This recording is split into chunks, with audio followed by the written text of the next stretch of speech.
Following from the previous work of mercy, not only must we bear wrongs and injuries, we must forgive those who inflict them on us. True forgiveness requires work on our own soul and a solid love of God. How else do we summon the strength to do something supernatural? Gandhi once said, "An eye for an eye will make this world blind." We have all made mistakes in the past. We have all been hurt by someone in the past. Our faith challenges us to forgive and to seek forgiveness. Forgiveness is one of the most powerfully liberating human experiences. Ironically, forgiveness is at the same time one of the most difficult acts to offer. Jesus gives us some tall math when he says we are to forgive 70 times 7, meaning always.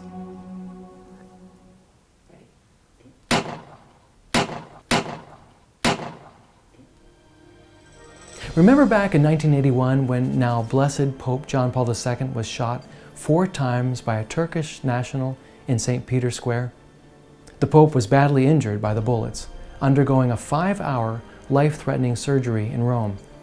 Despite this attempt on his life, and despite the physical injuries resulted as a consequence of the attack, who of us can forget the image of the Pope going to jail, reaching out his hand in that small cell to forgive the man who had wanted to take his life? Easily, one of the most difficult tasks of being a strong Catholic is washing the slate clean of all resentments and hurts. Like Christ, we must be willing to allow the tide of love to wash away the footprints of injury inflicted.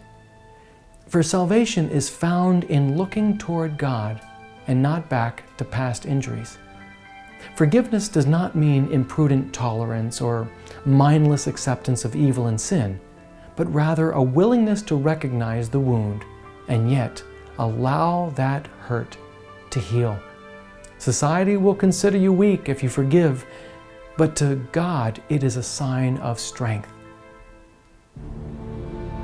Victor Hugo wrote in Les Miserables of a man who was sent to jail for stealing a loaf of bread for his pregnant sister. Incarcerated too long, Jean, as the man is called, finally leaves prison, but a hardened man. No one offers him hospitality save a holy old bishop who invites him in, has him eat at his table, and offers him his own bed. During the night, fearing pennilessness, he steals precious silver and china from the house and escapes. The next morning, the police find him and bring him back, and they ask the bishop what should be done with this scoundrel. The kindly old prelate goes to the mantle, removes generations-old candelabra and adds them to the bag of stolen items. While giving the bag back to Jean, he winks and says, "My friend, you forgot. I gave these to you too."